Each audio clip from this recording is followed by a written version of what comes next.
Olá! Estamos de novo aqui com o nosso bate-papo com espíritas progressistas do Brasil. E hoje eu tenho o prazer de conhecer, assim, mesmo que virtualmente, o Elton Rodrigues, do Rio de Janeiro, da cidade do Rio de Janeiro. E muito feliz, muito obrigado, Elton, por ter aceitado o meu convite para esse nosso encontro aqui. E eu vou passar para ti, tu te apresenta e vamos começar a nossa conversa. Perfeito. Vou tomar a liberdade de chamar de Suzy. Por favor, por favor. Então, Suzy, eu que agradeço o convite, eu fiquei bastante feliz em poder participar. E antes de mais nada, eu quero parabenizar pelo seu esforço em criar e manter esse canal tão importante, não só para o movimento espírita, mas também para fora, né? Para as pessoas terem acesso a uma nova visão do que pode ser o espiritismo e essa relação de doutrina com sociedade. Então, parabéns a você e muito obrigado pelo convite. Meu nome é Elton, como você falou, Elton Rodrigues, e moro aqui no Rio de Janeiro desde que eu nasci. Sou pai de 2 meninos, Francisco e Antônio, e é isso. Estamos aqui para conversar um pouquinho. Bom, te sinta muito acolhido, viu, Elton? Nosso canal é pequenininho, mas a turma aqui é muito acolhedora e eles curtem muito essas nossas conversas. Eu acho que isso tem feito muito bem para as pessoas. Elton, eu sempre começo a conversa perguntando para os nossos companheiros e companheiras como é que o espiritismo surgiu na tua vida. Eu quero te fazer essa pergunta. Vamos lá. Perfeito. O ano é 2004. Foi em 2004 que eu tive acesso a uma casa espírita. Na verdade, em 2004, eu comecei a ler um livro espírita, né? Que foi O que é o Espiritismo, de Allan Kardec. Começou bem. Oi? Tu começou bem. Começou lendo um livro bom. E eu comecei e cheguei ao espiritismo pela minha mãe. Minha mãe sempre foi o alicerce espiritual da casa, né? Então, para onde ela ia, todo mundo ia junto. Que linda. E eu acho que ela teve contato com o espiritismo talvez em 2002. Então, ela conversava com a gente em casa, né? Comigo, com meu pai, com meu irmão mais novo. E 2 anos depois, bateu aquela vontade de conhecer mais o espiritismo. E aí eu fucei alguns livros da minha mãe. Lembro perfeitamente de ler o Livro dos Espíritos e encontrar a questão sobre Júpiter, sobre a possibilidade de ter vida em outros planetas.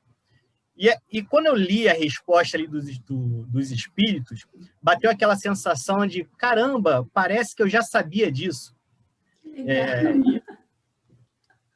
E aí eu fui ler o livro todo e a todo momento eu li as respostas. Nossa, eu também acho isso. Poxa, eu pensava isso, mas eu não encontrava palavras para expor dessa maneira. Então, aquela vontade, aquela animação permaneceu até hoje dentro do espiritismo, né? De estudar cada vez mais, de aprofundar cada vez mais. Então, em 2004, por Júpiter e por minha mãe.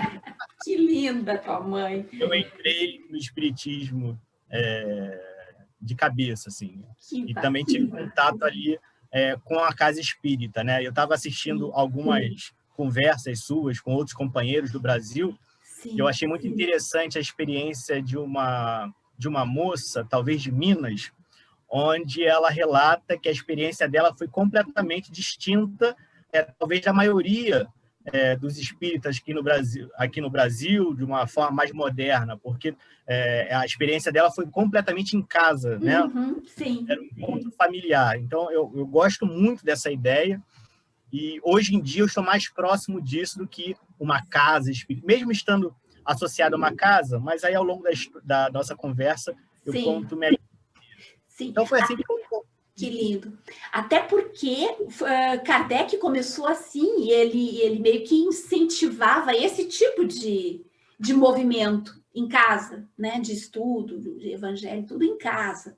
E mesmo os trabalhos mediúnicos, que eram em casa, né? Eu acho que essa pandemia veio indicar, porque me parece que no início, pelo menos, da pandemia, e talvez até hoje, para alguns, houve um alvoroço de, meu Deus, e agora? Eu não posso frequentar minha casa espírita. O que vai ser da minha vida sem um passe? O que vai ser da minha vida sem um encontro ali presencial? Então, quer dizer, esses meses todos veio mostrar que as pessoas vão sobreviver, né? Se não frequentar uma casa espírita, de repente, se não tomar um passe, né? Como um vício, né? Então, Sim. Sim, essa coisa do passe, da ida tu sabe, na ida na casa espírita, assim, como se fosse realmente aquela coisa meio religiosa, assim, sabe, para saciar, assim, um vazio existencial. Isso não é muito saudável, não é? Eu conheço casos, Elton, de pessoas que vão, assim, na segunda ela vai numa casa espírita, na quarta ela vai na outra casa espírita, tudo para tomar passe. É vício isso. É vício, sabe? É bem complicado. E eu acho que realmente essa pandemia meio que abriu, né? Esse encontro que a gente está tendo, jamais eu acho poderia ter acontecido se não fosse a pandemia, né? Novas experiências vêm nos indicar novos caminhos, novas oportunidades. Exatamente. Uma outra pergunta que eu faço também, Elton, é como é que os espíritas progressistas surgiram na tua vida? Ou se tu ouviu falar, como foi que aconteceu isso? Como é que aconteceu? Tá, essa resposta vai ser um pouco mais longa. Ótimo! Então peço... Nós temos tempo. Então peço um pouco de paciência, porque sim, antes dos espíritas progressistas, eu preciso contar que, assim, hoje eu me vejo em duas grandes frentes de trabalho dentro do espiritismo. Sim. Uma é voltada para a ciência, e eu peço licença aqui para separar duas coisas que eu vou falar, mas é de uma forma didática apenas, tá? Okay. Uma é uma dedicação a uma aproximação e um aprofundamento das relações entre ciência e espiritismo, e a outra frente é as relações, correlações e aproximações entre espiritismo e política. Eu pedi licença porque a política sim, é uma ciência, né? Sim. Então, mas aí só para indicar que o meu esforço por um debate mais rico e mais profundo começou com as ciências, né, exatas, biológicas, psicológicas, enfim. Então, isso, desde sempre, né, eu tive muito interesse em conversar, né, um espiritismo mais engajado cientificamente. E não aquela ciência pautada, né, está escrito, então é assim, porque para mim isso não é ciência, eu tenho que aprofundar. Então, eu nunca tive medo de questionar o que está posto. Sim. Né? Eu nunca encarei Kardec ou a sua obra como fim. Eu sempre encarei como fundamento, que a partir desse fundamento, nós, encarnados, temos que andar, refletir, né? Construir algo novo. Então, nunca tive uma visão dogmática sobre a obra de Kardec. E hoje eu vejo que até discursos sinceros, às vezes, mas acaba escondendo algo mais preocupante, que é, por exemplo, chamar os 5 livros de Kardec, os 5 livros mais conhecidos, como Pentateuco. Então, não sei se você já escutou isso.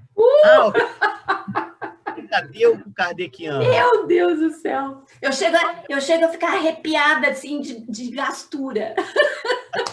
Quando eu escuto isso. Quando a pessoa fala isso, às vezes não é por maldade. Não, né? Eu sei, Mas quando chama de Pentateuco, isso remete, consciente ou inconscientemente, a livros sagrados. É horrível esse igrejismo todo. Isso. E a livros sagrados a gente não pode questionar, porque são sagrados, entendeu?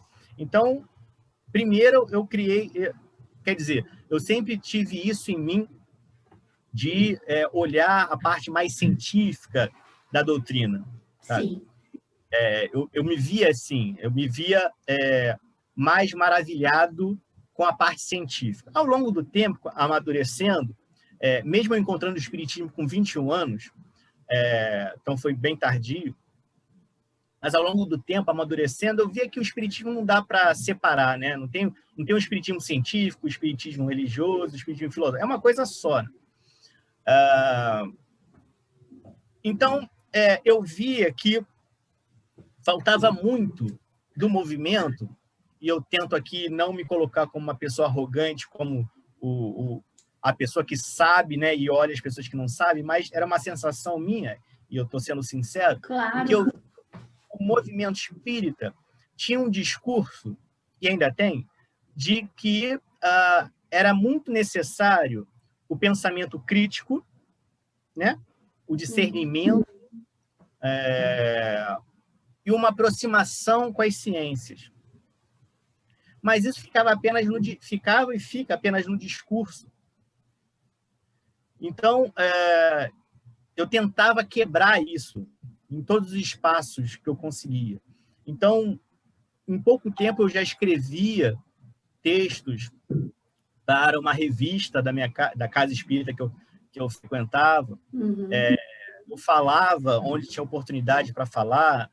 Em 2004, eu conheci o Espiritismo. Em 2006, eu entrei para a Mocidade Espírita. E a Mocidade Espírita daquele local era muito interessante, né? Não era aquela coisa bem... quadradinha, assim. Era mais aberto, então a gente podia conversar mais. Então, em todos os espaços que eu tinha, eu falava isso, tentava aprofundar essa conversa entre ciência e espiritismo. Sim. Bom, pode falar. Não, tô te ouvindo. Pode deixar que eu te interrompo quando eu quiser. Então, isso já começou desde bem cedo.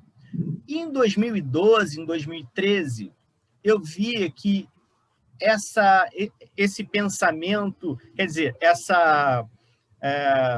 uma certa esquizofrenia, né, entre a fala e a atitude, passava da ciência também, chegava na política.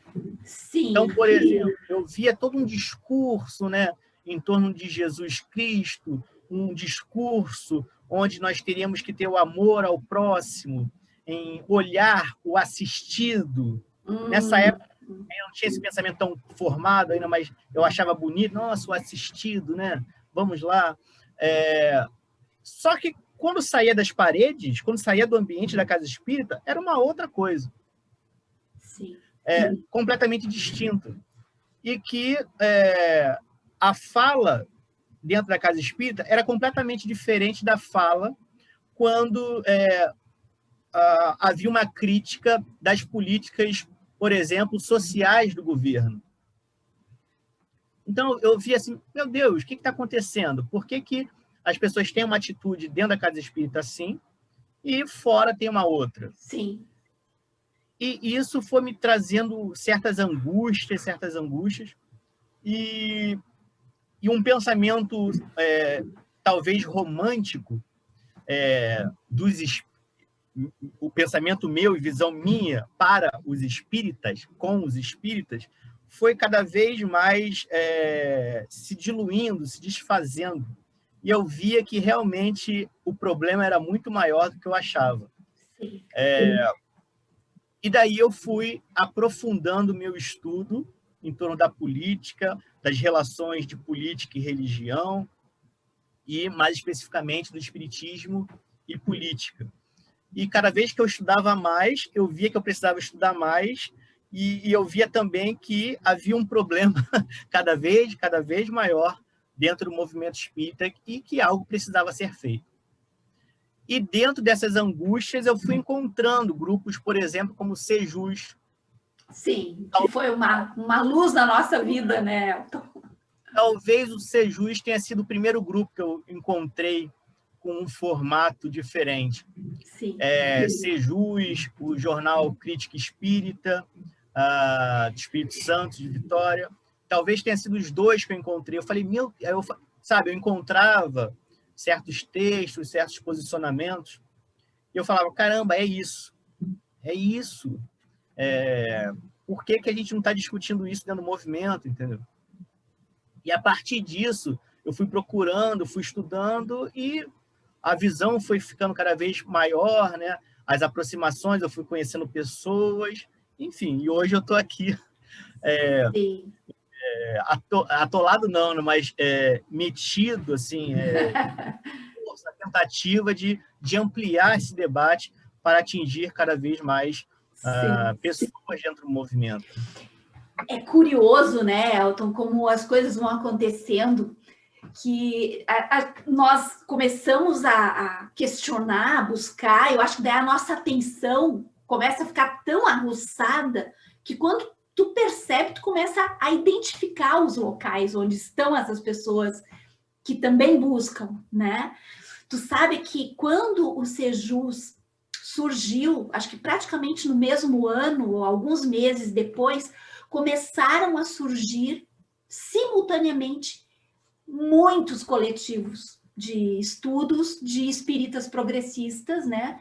Na maioria são espíritas de esquerda, que também se viram completamente banidos. Eu, no meu caso, eu quase fui praticamente banida, assim. Eu fazia palestra e aí, sabe, as pessoas começam a não te convidar mais, papapá, e aí tu sente, né, o clima.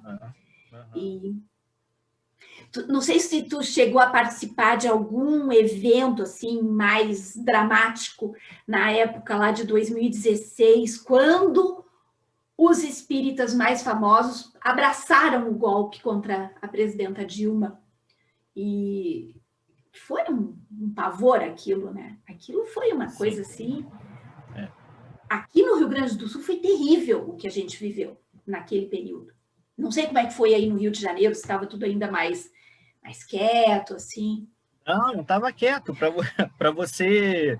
te contextualizar, o Rio de Janeiro é o foco da dengue, que eu fico brincando, né? Sim. É o berço da família Bolsonaro, né? Nossa Senhora, verdade. Tá aqui, né? Então, toda a problemática que nós tivemos em 2018, né, 2019, já estava ocorrendo, mas era com Aécio, né?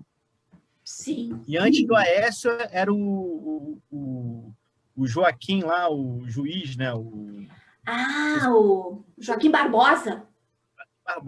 Sim. Então, quer dizer, assim, eu comecei lá me assustando com os espíritas falando de criança índigo. Meu Deus! Sim. Depois, aproximando mecânica quântica de tudo era quântica, e ainda tem isso, né? Tudo era quântico. Sim, e depois... Sem saber, eles falam de física quântica sem ter um pingo de embasamento, sem nunca terem aberto um livro de física. Sabe? Meu Deus! Gente, não pode uma coisa dessas. Não pode. Se você perceber, a questão que envolve essa aproximação entre espíritas e quântica é a mesma que o movimento que a gente enxerga, né, do movimento tradicional com a política. E um pouco piorado, né? Porque querem falar de tudo sem saber. Uhum. Querem enfiar goela abaixo premissas sem embasamento nenhum. Uhum. Exatamente. Os conservadores, qualquer coisa é comunismo, né? Nossa, meu Deus do céu, como é que eles podem falar de uma coisa que eu acho que eles não sabem nem o significado, nunca abriram um livro de política, nunca abriram um livro de algum filósofo, não conhecem a obra e falam, sabe? Mas aí isso nos leva a um problema, eu acho que talvez seja maior ainda. que é a questão da formação teórica do espírita. No Brasil como um todo, nós temos cursos de formação, né? Em alguns casos, existem apostilas, né? Apostilas que reúnem trechos de Kardec, de outras pessoas, onde os frequentadores, os alunos, né, vão aprender espiritismo a partir dessas apostilas. Em outras situações, são estudos diretos da obra de Kardec. Sem falar de casas específicas que estudam outros livros, enfim. Mas, de uma forma geral, como que se dá esses cursos? Vamos pensar no Livro dos Espíritos. O Livro dos Espíritos ele é resumido em 1 ano. Ele é estudado em 1 ano. Quando se estuda em 1 ano? O livro todo. Então, nós temos 1000 e tantas questões estudadas em 1 ano. Existem aulas que as pessoas precisam estudar 20 questões.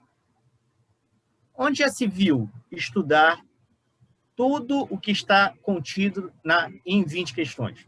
Sem contar que não se contextualiza, né, Elton?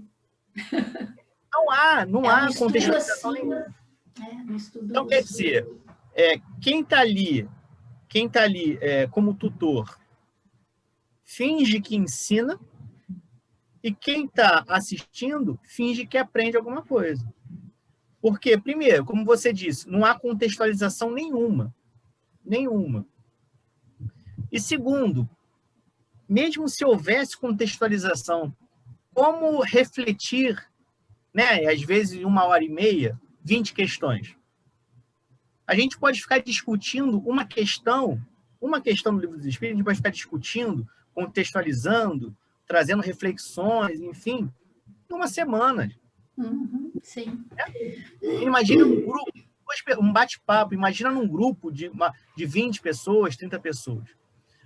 Então, me parece que, ao longo de tantos anos, nessa forma de se estudar espiritismo, formou pessoas incapazes de saber, incapazes. Eu não quero ser muito forte, né? Mas eu acho que as pessoas se acostumaram a receber informações mastigadas, sem a necessidade de refletir sobre a informação que chega. Sim. Então, são palestrantes falando sobre qualquer coisa à luz do espiritismo que é aceito. São textos de N coisas à luz do espiritismo sendo lidos e todo mundo bate palma. E aí? Mas se alguém pergunta, o que você entendeu? Teve fonte esse texto? De onde que essa pessoa tirou essa informação? Entendeu? E as pessoas ficam bravas quando a gente levanta esses questionamentos. Então, eu acho que o que fundamentou toda a problemática nessas aproximações com as ciências, né, é a mesma questão que fundamentou toda essa visão reacionária do movimento espírita.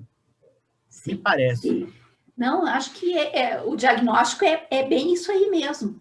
E aí, sem contar ainda que, juntando aí esse problema, nós temos algumas figuras famosas do movimento espírita, né, que tem bastante notoriedade na mídia, que são de um conservadorismo, de um reacionarismo assim sem tamanho, né? Então é para ficar tudo cristalizado mesmo, é para ficar assim tudo completamente e né, não se mexe naquilo, né?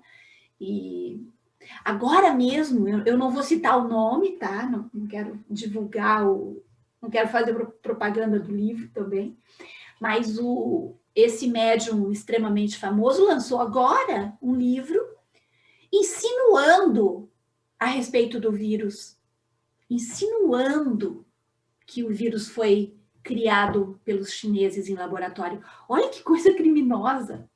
Ainda dizendo que é mediúnico. Entende? Assim, Eu sei qual é o livro, eu sei qual é o médium. Meu Mas Deus. talvez, Suzy, seja até mediúnico. Sim, mas olha o nível do espírito. Olha Isso, o assim, nível. eu nem questiono de forma total a mediunidade do médium que traz esses absurdos. Ele é A médium mesmo. questão, a questão é onde fica a análise crítica desses textos? Como que uma coisa dessa é publicada? Primeiro, esse médium, ninguém mais critica ele, os círculos próximos não fazem crítica. Depois eu quero contar uma experiência, né, em torno dessa questão, na casa que eu estou agora. Mas não há essa crítica próxima. Não. É publicado o livro. Não há uma crítica editorial. Desculpa. O livro é vendido. E não há uma crítica por parte dos leitores. Não. Simplesmente então, passa como verdade esse troço. Se é mediúnico... Não. Provavelmente, o que acontece aí, Elton, é que alguns espíritos zombeteiros se apresentam com qualquer nome e a coisa passa, entende? Me parece que é isso. Me parece que é isso, entendeu? Mas, assim, o que me chama mais atenção é a falta de criticidade em torno das coisas.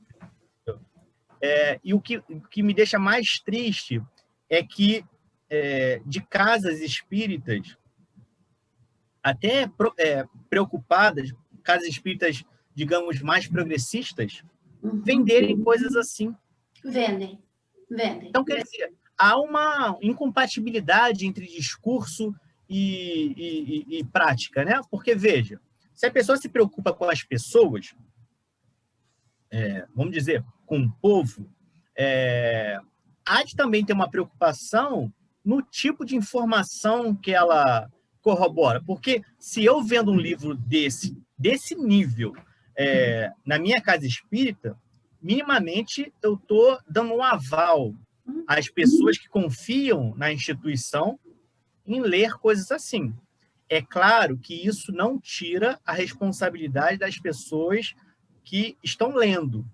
Mas, como a gente já conversou, nem todas as pessoas têm uma capacidade de analisar coisas dessa natureza.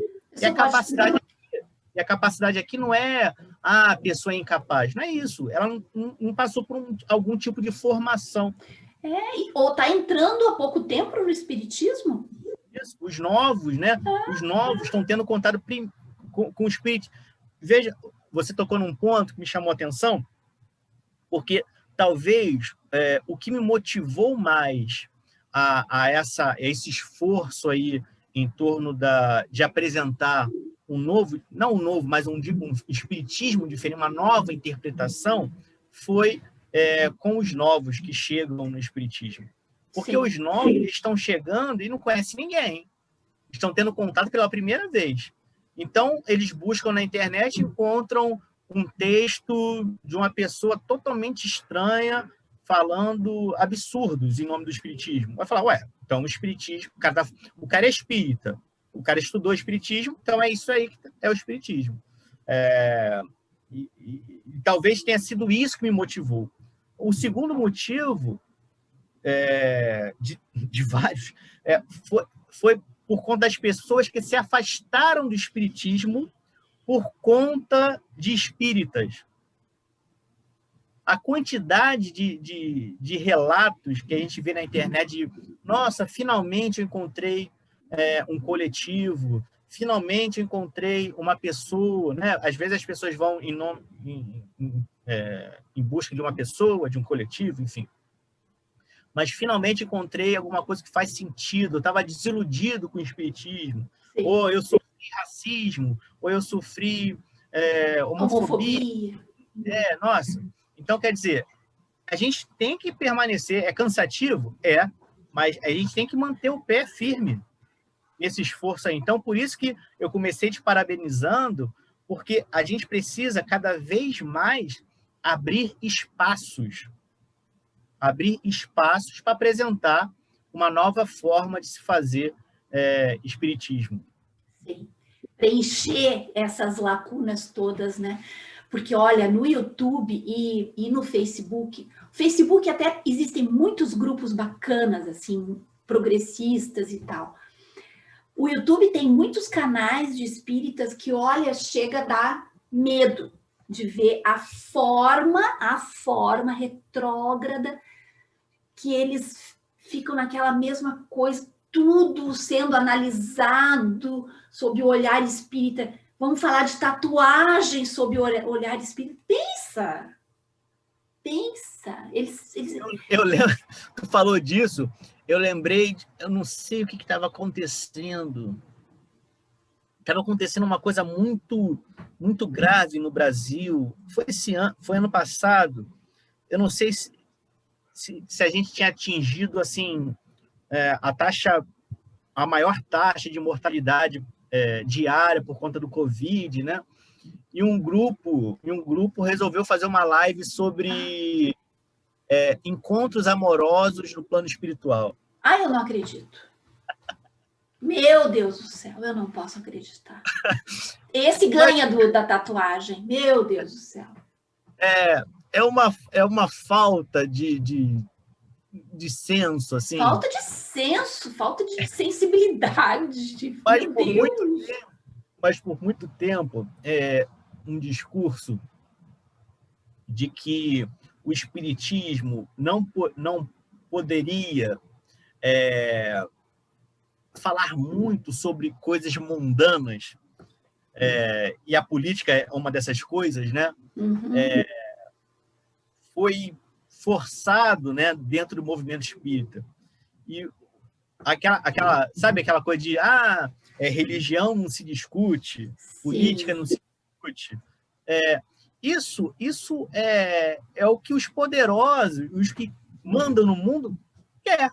Uhum. Isso a ideologia capitalista faz com que a gente enxergue ou tenta impor isso às pessoas. E o movimento espírita é um microcosmo da sociedade, então espíritas são pessoas, então não estão hermeticamente fechados, então sofrem influência dessa ideologia capitalista, ideologia dominante, de que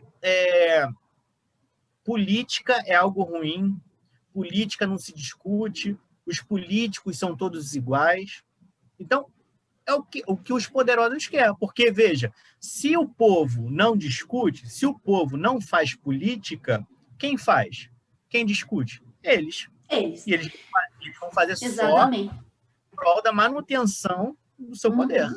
O engraçado é que eles pregam, né, tipo assim, aquelas lideranças mais conhecidas e mais, né, famosinhas, assim, pregam que não se fale de política. Mas eles falam de política, eles falam da política conservadora, né, quase fascista, eles falam o tempo todo. Eles apoiam todo tipo de político conservador e proto-fascista, apoiam, abraçam, aparecem juntos em fotografias. Mas o espírita comum, aquele cidadão comum anônimo, esse não pode falar. Se falar, se levantar a mão e dizer, eu gostaria de... Esse daí é banido, daí ele está obsediado. Mas e o curioso é que, com toda essa movimentação dos espíritas progressistas, né, espíritas à esquerda, criou-se um novo discurso, né, onde estaríamos criando rupturas no movimento espírita. Mas veja, a ruptura sempre existiu. O problema foi que quem falava eram eles. A partir do momento que a gente se colocou, que a gente falou mais alto, não, vocês estão criando o caos, a gente precisa ter paz, entendeu? Então, essa cemitério. A falsa paz, né? Então, é uma hipocrisia enorme, né? Uma hipocrisia enorme. E assim, com os anos, né? Essa minha visão romântica dos espíritas foi amadurecendo, né? Sim. E os espíritas progressistas também foi amadurecendo, porque no momento digamos, do levante, porra, eu falei, caramba, sensacional, sensacional, é necessário, e bati palma para todo mundo, assim. Mas com o tempo também minha visão foi amadurecendo em Claro, termos. somos todos humanos, não dá para criar nenhum tipo de fantasia, né? Então a gente começa, com o amadurecimento, a gente viu que a coisa não era homogênea, né? Então existem pensamentos heterogêneos. Hoje em dia, que eu falo isso, papos, converso com os amigos, né? Eu prefiro dizer que eu sou espírita à esquerda, né? Me vejo muito mais à esquerda. Eu sou comunista, do que progressista em si, né? Porque progressista é um termo muito amplo, né? Cabe tudo no progressismo. Então eu vejo assim que hoje eu vejo que uma pauta que é, digamos, uniforme dentro dos espíritas progressistas é o fora Bolsonaro, né? Todo mundo que se diz progressista é fora Bolsonaro, mas não vai muito mais do que isso, sabe? Assim, se a gente for aprofundar, a gente começa a ver diferenças e tal. E aquela minha vontade de aprofundar as questões continua, né? Então, cada vez mais eu aprofundo.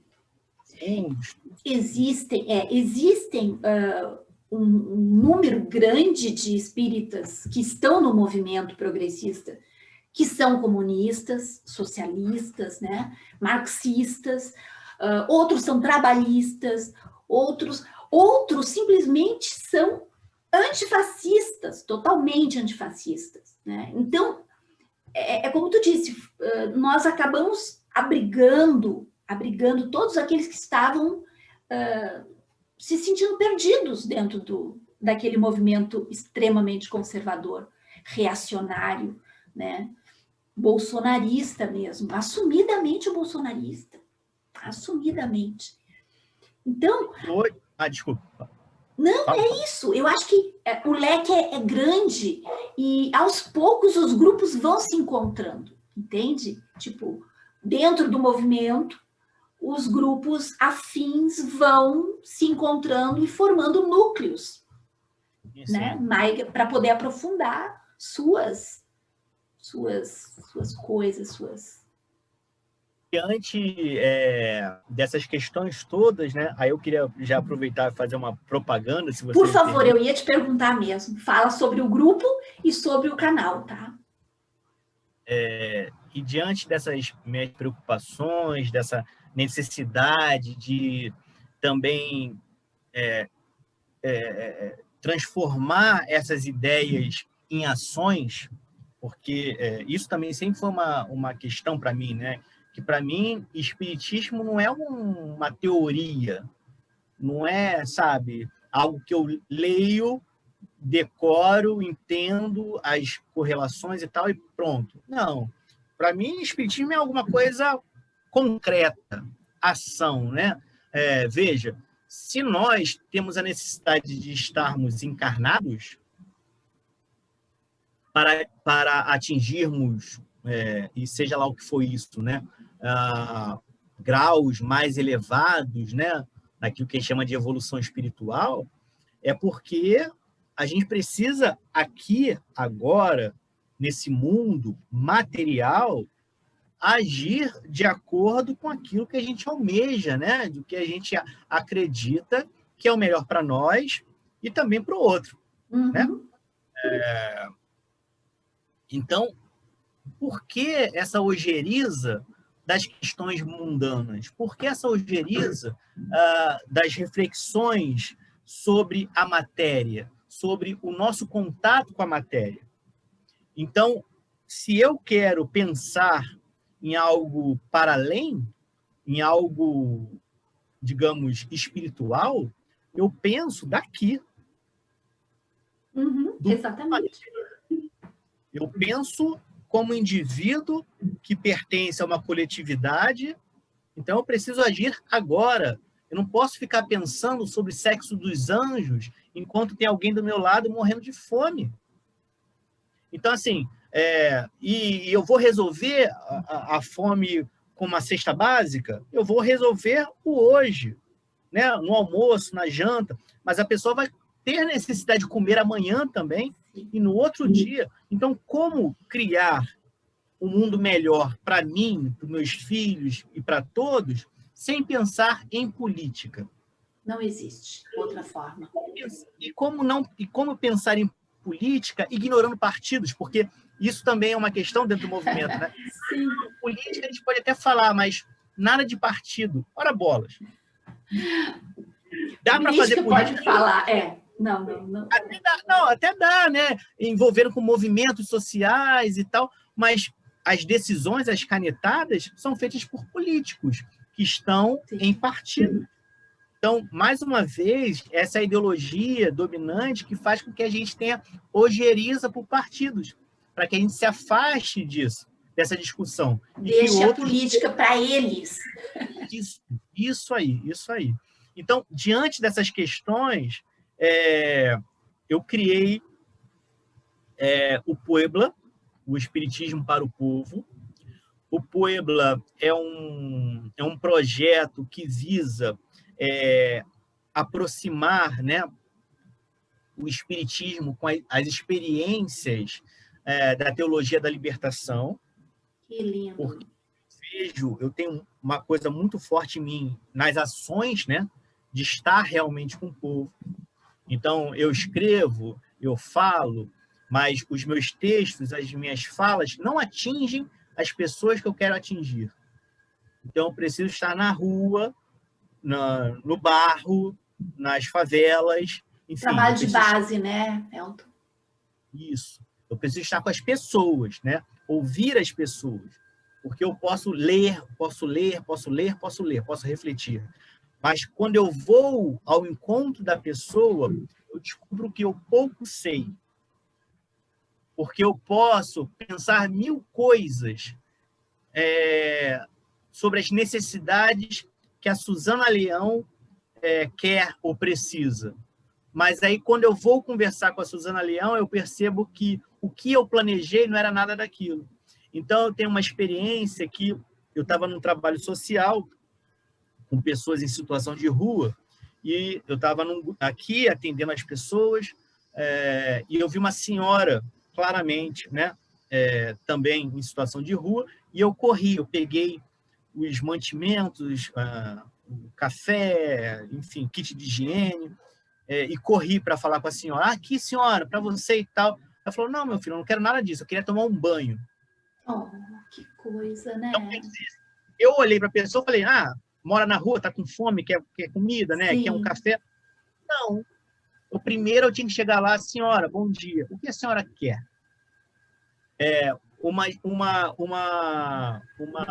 experiência também que o Paulo Freire trouxe sobre um grupo de pessoas que estavam atuando dentro de uma comunidade. Esse grupo de estudantes, enfim, olhou, observou aquela comunidade e falou, caramba, vamos implementar um projeto para alfabetizar essas pessoas. Todo mundo ali ouviu os estudantes de bom grado e, não, muito obrigado, eu quero mesmo.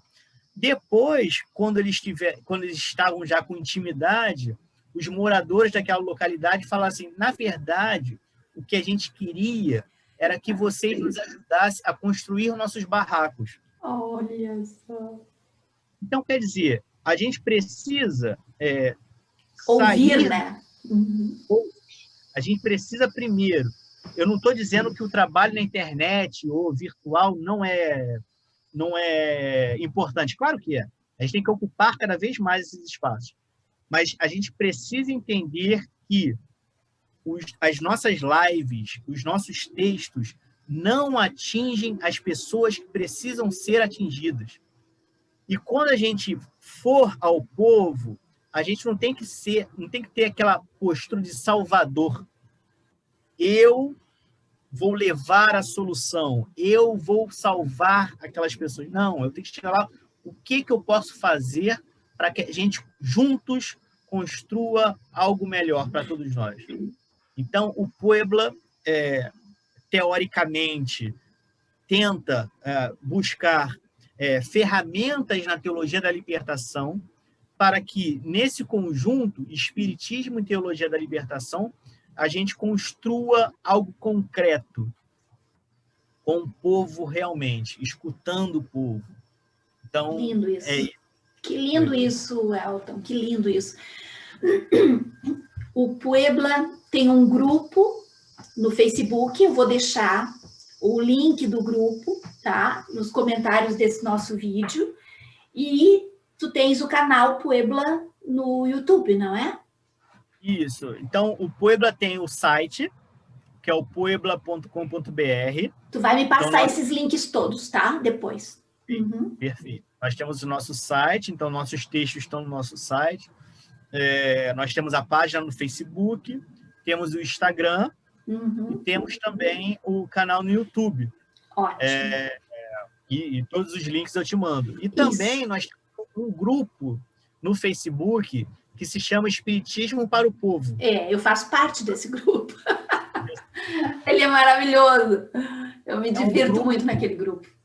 É um grupo privado, onde o objetivo é a gente aprofundar esse debate, né? Então, muitos ali também falaram, nossa, eu saí de vários grupos, porque eu fiz uma pergunta e as pessoas já me atacaram, me expulsaram. Eu estava em outro grupo e me chamaram de comunista só porque eu falei. Então, assim, comunismo também vira xingamento, né? Não, deixa eu te contar. É impressionante, a internet, a gente realmente precisa ocupar esses espaços. Agora, em alguns momentos, a gente precisa estar muito preparado para quando ocupar esses espaços. Porque é um ambiente que sabe ser tóxico, sabe? A coisa dos comentários, então, é algo assim que tem que ter muita...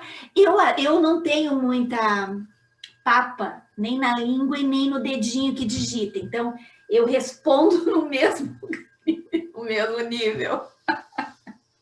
Também. Por favor, que isso? Nós estamos, né? A vida já é uma luta. Tu ainda tem que ficar recebendo xingamento de gente na internet que nem mostra a cara. Estão lá, escondidos. Sim. Mas é muito lindo isso, viu, Elton? É muito lindo isso que está acontecendo. Eu tenho que cumprimentar tu e todas as pessoas que estão junto nesse teu caminho aí. Muito, muito bacana mesmo, sabe? E isso daqui a pouco vira até um livro, hein, Elton? Vai tomando nota de tudo isso. Não, existem muitas editoras que, sem dúvida nenhuma, que gostariam até de sabe, topar essa... A gente pode conversar depois mais detalhadamente sobre isso. Vai guardando teus textos todos. E agora, eu só quero, então, para a gente encerrar e coroar esse nosso bate-papo. Eu podia ficar conversando contigo aqui até... Mas a gente tem o tempinho aquele, né, regulamentar. Então, eu queria agora te pedir que tu desse aquela mensagem de esperança, de otimismo e de injeção de ânimo mesmo, né, para todos os nossos irmãos e irmãs espíritas que, como nós, também podem estar se sentindo, né, assim, sei lá, abandonados ou sem, sozinhos, né, sem um amparo, assim, de grupo. Fala com eles, deixa essa mensagem, que isso é sempre muito bom. Primeiro, eu gostaria de agradecer o convite mais uma vez. Foi uma conversa muito boa. Eu espero que esses encontros se repitam no futuro, que a gente consiga aprofundar os pontos aqui abordados, né? Que o tempo é curto, então a gente fala rápido, né? Sim. Então, obrigado pelo convite e vida longa ao seu projeto. Obrigada, querido. Eu gostaria de falar aos espíritas que se sentem, de alguma forma, enclausurados a partir dos textos espíritas. Esses textos espíritas que nos fazem ficar presos, engessados, vocês podem pegar e jogar no lixo. Os discursos espíritas que fazem com que as mulheres, com que os homossexuais, com que os negros, com que as crianças se sintam lixo, se sintam culpados, tapem os ouvidos, ignorem, dê uma banana, que é isso. Espiritismo deve ser visto não como mais uma religião que faz com que a gente fique preso no lodo da vida. O Espiritismo tem que ser visto como um fundamento que vai nos ajudar a crescer enquanto indivíduos, mas também enquanto coletividade. O Espiritismo, ele não tem que ser visto como um fim, mas como um fundamento que nós, enquanto encarnados, trabalhando juntos, vamos construir uma sociedade mais justa, mais plural, mais fraterna. Idolatria, meus queridos, é passado. Evitem a idolatria. Tentem cada vez mais pensar por vocês, questionar, criticar. Não é algo negativo. Essa visão também que crítica é algo ruim, que a gente não pode julgar atitudes, que a gente não pode julgar posicionamentos, porque somos pequenos. Isso é o que querem com que a gente fique preso também ao lodo, sem questionar, sem nos colocarmos. Então, mulheres, então, negros, então, crianças, então, homossexuais, critiquem esses discursos. Ah, mas eu estou sozinho. Ah, mas eu me sinto fragilizado. Então, procurem coletivos. Existem coletivos que querem abraçar vocês. Existe o Puebla, existe o Jornal Crítica Espírita, o Espíritas à Esquerda, o Sejus, o Coletivo Espírita da Transformação Social. Existem tantos outros que eu não vou recordar aqui, eu peço desculpa, acho que eu não estou recordando, mas existem pessoas que estão lutando para apresentar uma nova forma de se fazer espiritismo. Não se sintam desiludidos a tal ponto que vocês desistam de lutar. E para terminar, eu vou recorrer a uma fala tão gostosa de uma pessoa, de uma comunista chamada Martha Harnecker, que diz que as esquerdas, e aqui eu estou puxando para os espíritas progressistas da esquerda, que nós temos que lutar para que o impossível de hoje se transforme no possível de amanhã. Então, se hoje está doído, se hoje está impossível enxergar dias melhores, continue lutando. Procure pessoas para que você não lute sozinho e vá construindo um movimento espírita, mas também uma sociedade mais fraterna, mais justa, onde as pessoas não sintam fome, para que trabalhos caritativos, onde a preocupação é apenas levar um pão, não seja mais necessário.